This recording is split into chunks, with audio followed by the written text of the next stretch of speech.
Bueno, finalmente, a efectos de ir cerrando con todo lo que es el superfilum, el enorme, poderoso filum de los artrópodos, nos queda por nombrar, por estudiar algunos aspectos de los crustáceos. Y digo esto porque a lo largo del desarrollo de las clases ya hemos hablado de crustáceos en un esquema comparativo con los otros grupos, ¿no es cierto? Sabemos, por ejemplo, que los crustáceos eh, tienen un primer par que son las anténulas, a diferencia de los insectos que son las antenas, o de los quelícerados, cuyo primer par de apéndices del cuerpo son los quelíceros. Sabemos también que el sistema excretor de los crustáceos son las glándulas antenales, que a diferencia de las glándulas coxales en el caso de los quelíceros, o también de los túbulos de Malpighi, que son característicos de los insectos. Sabemos también, o hemos planteado también, que la estructura de los apéndices de los crustáceos era birrámea, o sea, poseía dos ejes estructurales, endopodito y exopodito. Más allá de las modificaciones que podían tener los apéndices según la adaptación, respondían a esta estructura birrámea, a diferencia de los insectos y de los quelicerados, donde el eje estructural de los apéndices era unirrámeo, ¿no es cierto? ¿Qué más? Sabíamos también que el sistema, que los crustáceos básicamente son todos de vida acuática, casi en la mayoría. Hay excepciones, por supuesto, como los que integran el grupo de los isópodos, que son las cochinillas muy frecuentes donde hay lugares con papeles acumulados de cosas, digamos, que son terrestres. Pero la mayoría son acuáticos, ya sea de vida marina o ya sea de vida de aguas dulces, aguas saladas y aguas dulces. Por lo tanto, su sistema respiratorio imperante es el sistema branquial, a diferencia de branquial, y en algunos casos excepcionales la respiración es percutánea, a diferencia de insectos donde tiene el típico sistema de respiratorio traqueal, o los quelicerados, que pueden compartir o pueden tener básicamente un sistema de pulmón en libro o foliculado, o también el sistema respiratorio traqueal, o ambos, ¿no es cierto? Esta era alguna de las diferencias que ya vimos en su momento cuando planteamos ya en la parte introductoria de los artrópodos, donde ya vimos varios aspectos de los crustáceos. Pero a efectos de repasar algunos y mejorar otros conceptos, podemos recordar. En primer lugar, tenemos que recordar, antes de empezar con esta tablita, con esta lista nómina que tenemos en la diapo, lo que tenemos que recordar es que se trata, los crustáceos son un grupo muy importante y poderoso, digamos, porque son más de 67.000 especies descritas, dominan mucho ecosistemas marinos y acuáticos. El tamaño puede ir desde pocas micras. Hay crustáceos microscópicos que forman parte del plancton de tanto marino como de dulceacuícola, y desde micras hasta metros. Hay cangrejos gigantescos, como el de las profundidades del Pacífico, los cangrejos araña, que pueden medir hasta 2 o 3 metros de apertura entre las patas, ¿no es cierto? Así que, y por supuesto, reiteramos que su importancia también hay que destacar, la importancia que tiene en lo que hace. Primero, en el caso de los cangrejos, tienen un rol muy importante que cumplir en sus ecosistemas, porque son recicladores de todo lo que sea sustancia orgánica en descomposición. Los cangrejos vendrían a ser algo así como los escarabajos del medio terrestre, porque permanentemente están reciclando la materia orgánica en descomposición o muerta, digamos, la reciclan. y la convierten en alimento y a su vez forman parte de la cadena alimentaria.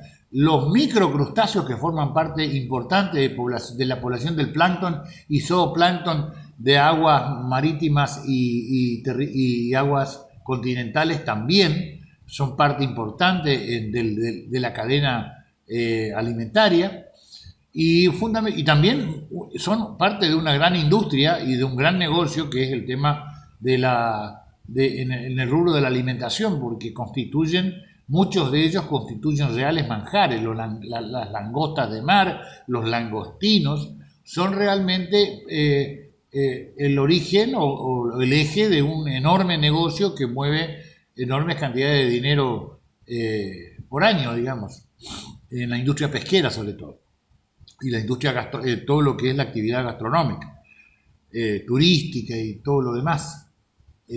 Uno de los platos más caros y más preciados es el de la langosta, los langostinos.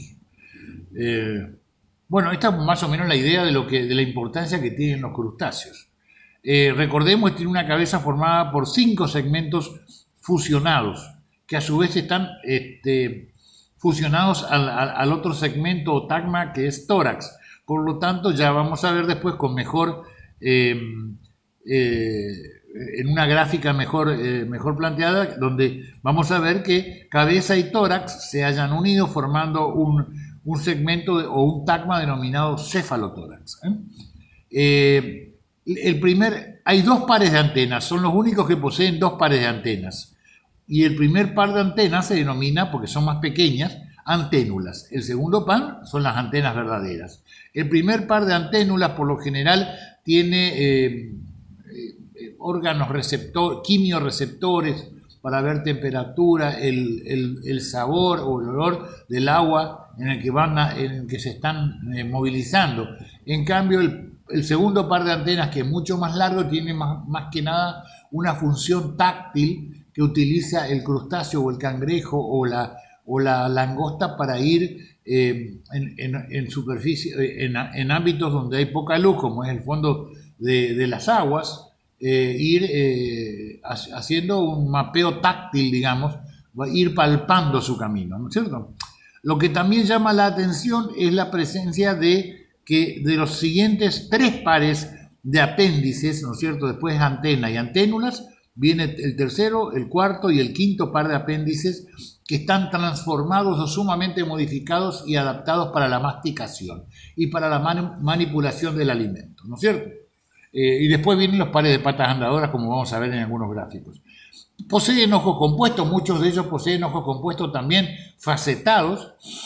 Y recuerden, la estructura es característico de los crustáceos, el eje estructural de sus apéndices de tipo birrámeos, o sea, con 2 ejes. En general son dioicos, o sea, de sexos separados, machos y hembras. Hay algún dimorfismo sexual dependiendo de qué especie estamos hablando, pero por ejemplo es característico en cangrejos el desarrollo de las quelas o las pinzas, ¿no es cierto? Que vendría a ser el primer par de patas andadoras, están modificados en quelas o pinzas. Ojo, siempre reitero lo siguiente, no confundir quelas, que son las pinzas, con quelíceros, que son el primer par de apéndices de los quelicerados. Quelas es una cosa, quelíceros es otra.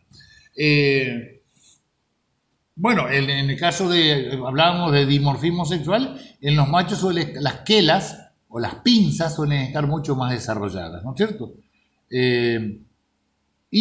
Otra de las características es que si bien hay gran cantidad de crustáceos que tienen un desarrollo directo, o sea que del huevo emerge ya una forma muy parecida al adulto, que va ganando desarrollo morfológico, fisiológico y de tamaño, como también hay otro grupo importante también que tiene una fase larvaria o juvenil de tipo larva nauplius. Es una larva nadadora con un estigma o un pequeño ojo rudimentario, que es el que podemos ver en el gráfico, en esta foto de la diapo.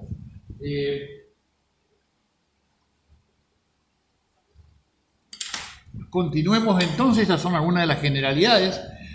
La clasificación del filum crustáceo, al ser 67.000 especies, imagínense, es bastante diversa, digamos. Allí tenemos las clases que forman parte del subfilum de los crustáceos, donde tenemos a los braquiópodos, que son casi todos de agua dulce, ¿eh? Acá tenemos la pulga de agua o Daphnia, algunos otros crustáceos, no, y después tenemos, estos son los branquiópodos, y los copépodos, que son casi todos marinos, pero hay muchos de dulceacuícolas también, ¿eh? En nuestra zona, en las aguas de nuestra zona, es muy frecuente la presencia de este tipo de microcrustáceos que forman parte del plancton y que se denominan cíclops, la mayoría de ellos, ¿no? Después tenemos por otro lado los de la clase cirrípedos, que deben ser la única, bueno, que son marinos, que son casi de vida parásita en el sentido que se asientan en un lugar y penetran y se alimentan filtrando el agua. Y esta es la excepción porque hay especies de cirrípedos que son hermafroditas, por la imposibilidad de movilizarse y buscar pareja o para parearse los ha hecho evolutivamente que se vuelquen hacia el hermafroditismo, ¿no? Después tenemos a dentro de los malacostráceos, que es la otra clase siguiente, tenemos dos órdenes, los isópodos, que son las cochinillas de algunos pececillos de plata, también se le dice, son cochinillas de la humedad, se las suele ver cuando hay acúmulo de papel o de ese tipo de depósitos de residuos, ¿no es cierto? Los anfípodos, donde están los langostinos, las langostas, y después tenemos este orden que está bastante presente y lo tenemos mucho más individualizado y es más conocido por nosotros, que son los decápodos, ¿no es cierto? Que son los que poseen 10 patas andadoras, o sea, 5 pares. Como pueden ser los macruros y los braquiuros. Los macruros son el cangrejo de río de agua dulce del norte, del hemisferio norte, por ejemplo, Estados Unidos para arriba, Canadá. Allí los cangrejos de río tienen este aspecto de langosta alargado. Es el género Cambarus, Cambarus affinis entre ellos. Y es típico, muy parecido al bogavante o a las langostas de mar.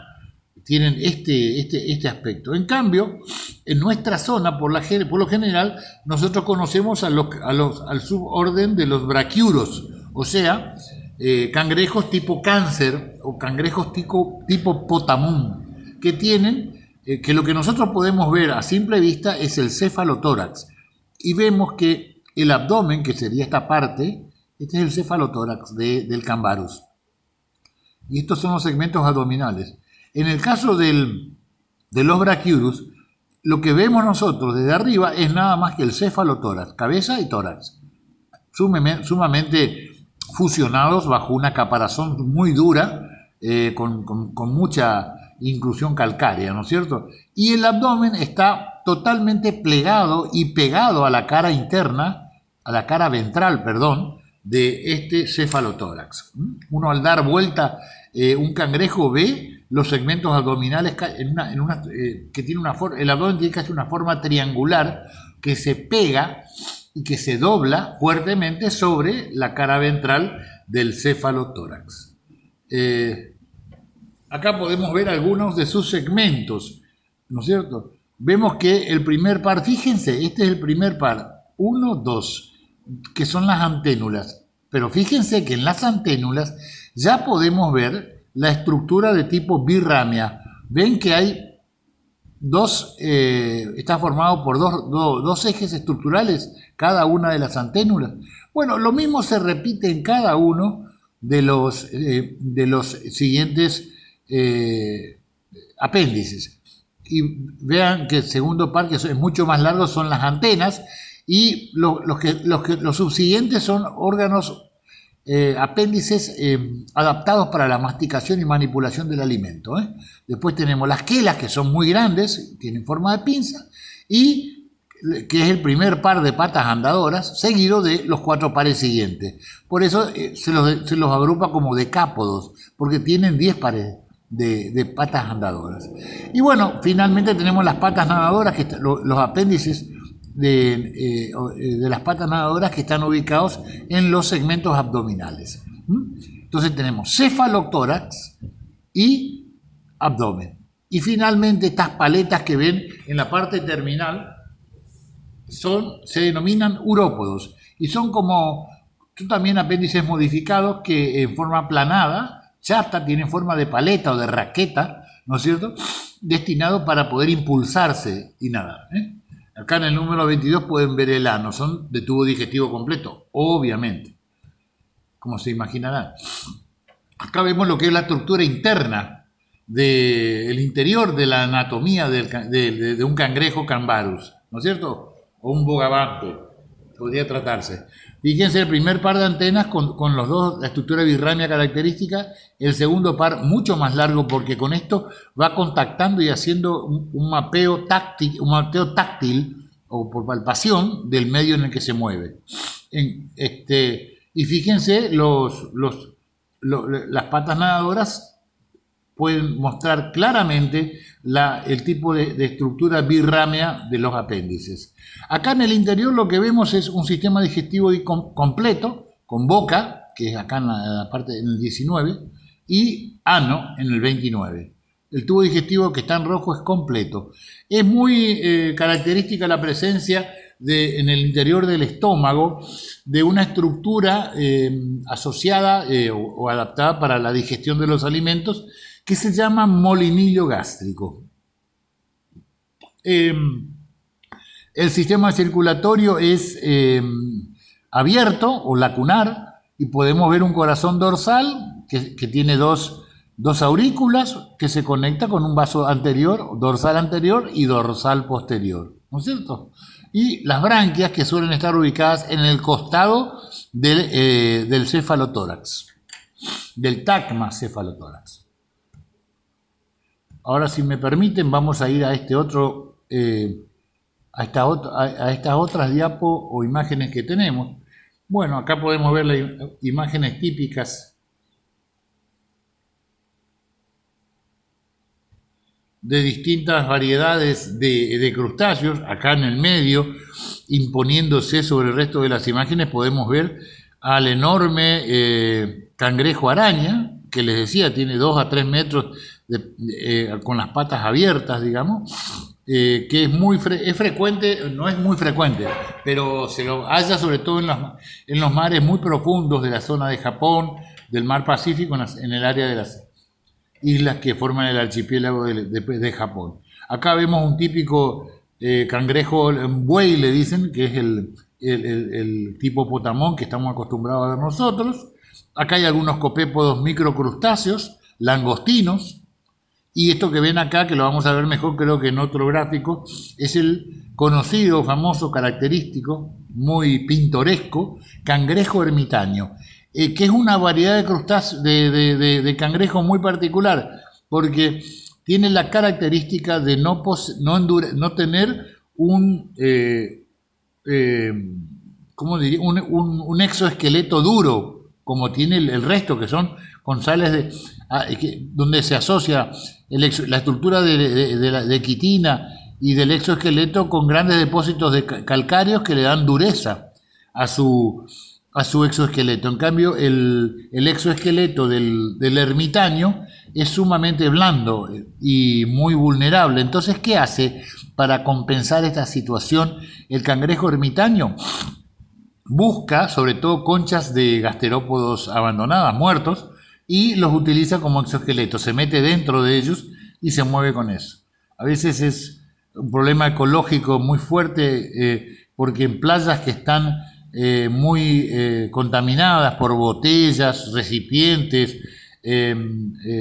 botellas de vidrio, vasos que deja la gente tirada, a veces los cangrejos ermitaños pobres, en búsqueda de un refugio, utilizan este tipo de desperdicios como su casa, ¿no es cierto?, para protegerse. Y realmente es una escena bastante característicamente, patéticamente ecológica, digamos, demostración del problema de contaminación que sufren muchas playas. Esto que vemos acá es una larva nauplius. Una larva. Muchos crustáceos tienen o reconocen en sus fases juveniles una forma larvaria de tipo nauplius. Entonces esta es una larva nauplius característica que tiene las patitas nadadoras y pueden ver aquí una mancha ocular que le da fotosensibilidad.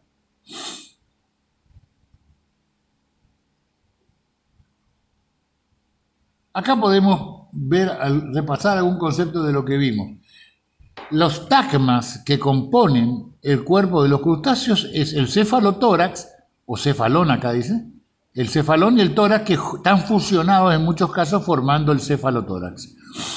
Pero ahí están, en el tórax están ubicadas las patas andadoras, que en los decapos son 10, pero se modifica en el resto o en otros crustáceos.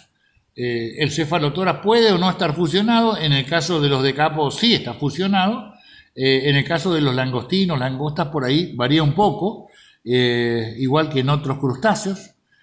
Fíjense, el primer par de apéndices siempre son las anténulas, que son de estructura birrámea, siempre termina en una punta bífida. Y las antenas, mucho más largas, ¿no es cierto?, son el segundo par de apéndices.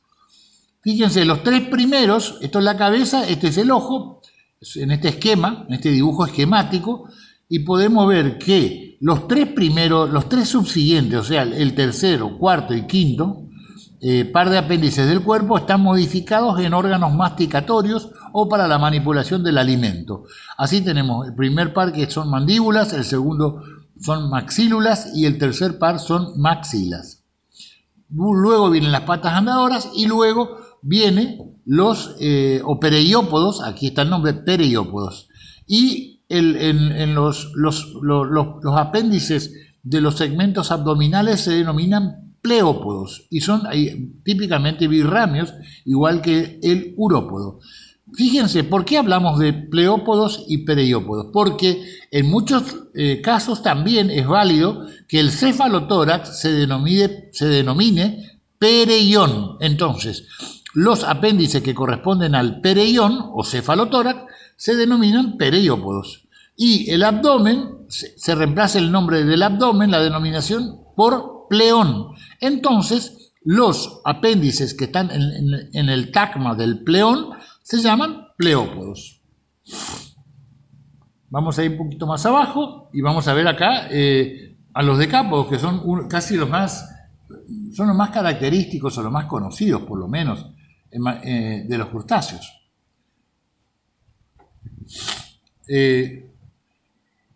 Con 10 patas, o sea, 5 pares de patas son decápodos.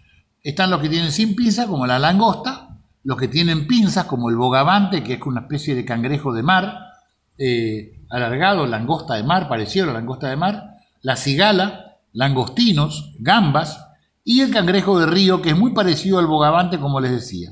El cangrejo de río del hemisferio norte, ¿no es cierto?, que poseen un abdomen alargado y bastante evidente o visible. Sin embargo, los que tienen abdomen corto y replegado y doblado sobre su cefalotórax, tenemos a los siguientes integrantes: la centolla, la nécora, los cangrejos comunes de agua dulce, cangrejos de los manglares. Acá tenemos al cangrejo ermitaño, fíjense que está metido dentro de una vieja caparazón abandonada de un caracol.